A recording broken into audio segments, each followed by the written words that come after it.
Hi, this is Adam from Small Town Machine Shop. So, this will be the last video I do on this probably. The only thing I have left to do is trim the ends. So this is how I have it set up. Where's my square? So I have the parallels in here. Remember, this is not flat and that's not flat. It's rough. So you can't just go off the parallels. They're just there to cross the screw. So I got a flat surface.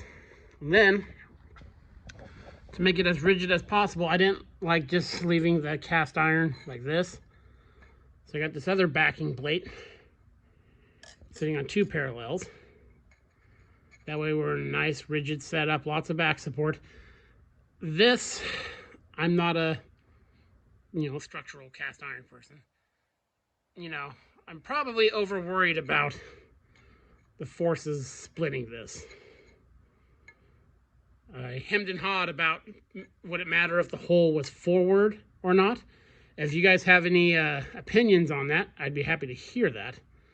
If it's stronger, forces would be stronger this way, with the hole facing out like it is. Or if it goes there, I'm going to take very light cuts because it's a very small surface we're traveling. So what I've done, and I'm sure people will scoff at this because it seems every time you machine something, everyone tells you you're doing it wrong. But this way we're nice and rigid. I have as little exposed as possible. This isn't floating. It's touching there and touching there and touching all that. These surfaces are trued up as much as they need to be for a hammerhead. And then what I did is I took a square, going off the, because these are ground flat and all that, and squared it up. I tightened it up. And we'll get ready, raise the table up. Actually, we might not even need to. No, we'll be fine there. And we'll get this cleaned up. Now, there's lots of ways you could trim these tops. Lots of ways. You could come off the end, which what I was going to do originally. But this just seemed the easiest to set up. I actually wish this block came to about there. But I've gone a long way to get rigidity out of that. Right in line with the screw and everything. So let me get the tripod set up. And let's trim this first side. I'll bring you back. Okay, let's see what it does. Also, if you guys have any suggestions on camera angles and stuff for when I use the shaper, I'm all ears. Okay. Like I said, it's hard to judge the depth because the surface is so rough. So it should be about, I touched off and added 10 thou. So let's see. Take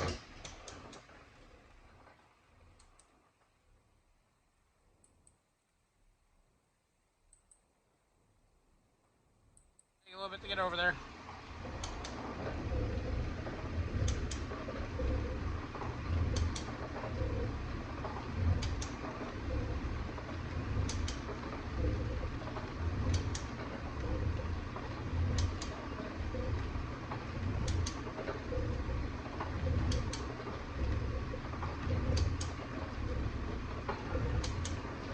And we're just getting some, let me zoom you into the intense non-stop shaper action. Let's clean up a little bit of it. Sorry it's so shaky. That's lifted up a bit. The shaper kind of shakes the concrete panel it's on, which I find odd.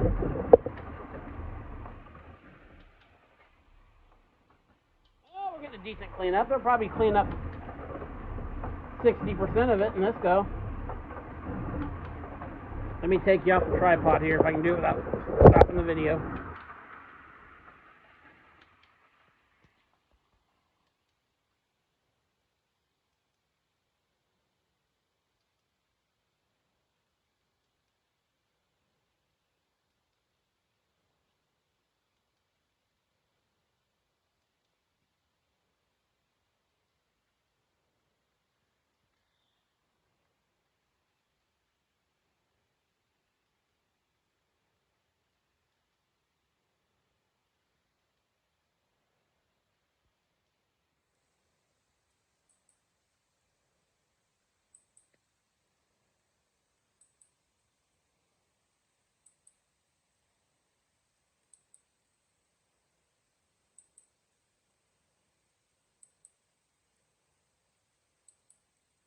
Okay, let's finish this cut, and then we'll check it, and I'll do one more, and then we'll check it for how square we're looking. I'll bring you back.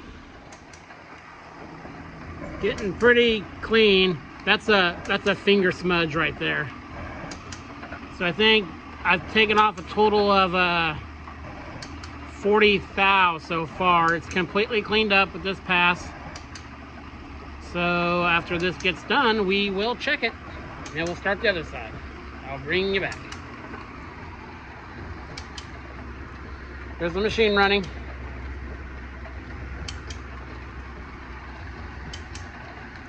Yes, this thing moves a bit. It's just on a piece of angle. I know the belt's a little off, but it works fine. I ran this thing for a couple 100 hours, never had a problem with the belt coming off. Like I said before, I do wish the start button was in a different spot, and that's on my to-do list. Okay, we're finishing up this cut,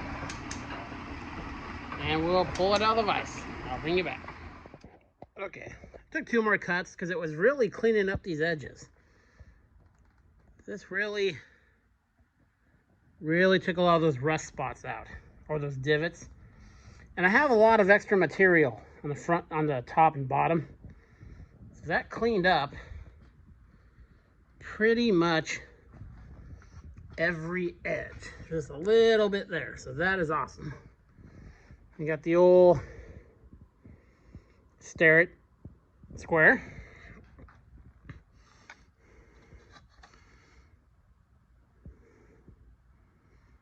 We are good. There's no rock in that thing whatsoever.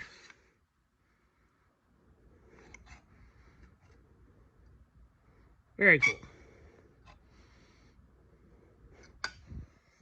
So, now all we gotta do is clean up the mess, flip it over, and this project's done. So let me get this stuff disassembled. And when I flip it over, I'm still going to register off the same side. You know, that way, you know, though it's the same on the back. I almost thought about going a little more to take that out, but I think I'm happy with that. Because the rest of the corner is cleaned up so beautifully. Beautiful. Okay, let me flip it around. You know, obviously I'm not going to be able to cut it down enough to take all that out. And probably end up taking most of that divot out. And most of that one. I have a lot of material there, so if I have to take a 1/4 inch, I think I'm fine with that. This side's already cleaning up pretty good. Again, I just took my square, cleaned off the parallel, went on the parallel both sides, you know, got it straight up in the air.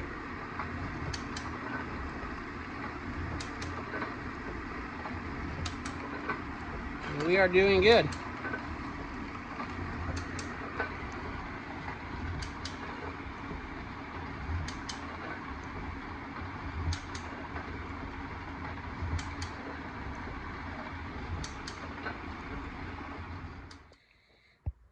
Side's a lot rougher. I'm gonna take more off it though. Oh, roughly measuring from the flat surfaces I have, I can go down about 1/8 of an inch to match the other side. I don't think that hole was very in the middle to begin with. So I'll keep trimming away at it. I'll bring you back. Okay, so done with the machining on it. This came out good. I mean, there's no way I was going to have to take it down that much. See how we did. We got our trusty Starrett square. No wiggle poo.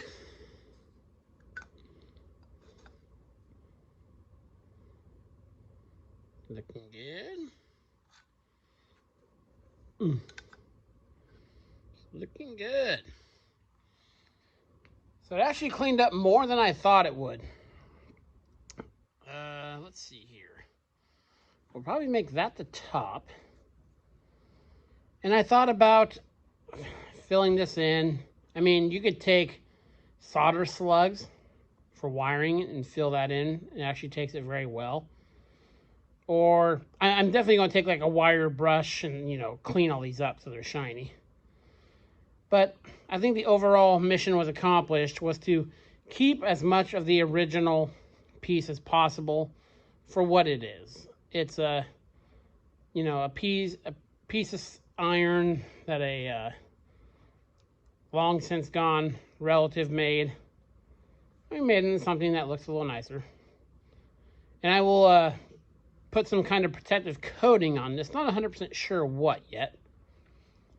Like some kind of oil, or heat it up and maybe put some wax on it or something. I still gotta make the handle. So I'll clean that out and handle it. Yeah, came out very good. No complaints whatsoever. Of course, I wish there was not this stuff in it. But I didn't want to take, you know, 1/4 of an inch off all of it. So yeah, very cool. So that'll be the end of this project. I might do a quick video where I put a handle on it, you know, a short or whatever they're called. Yeah, very cool. This is Adam from Small Town Machine Shop. Please comment, like, and subscribe, and thanks for watching.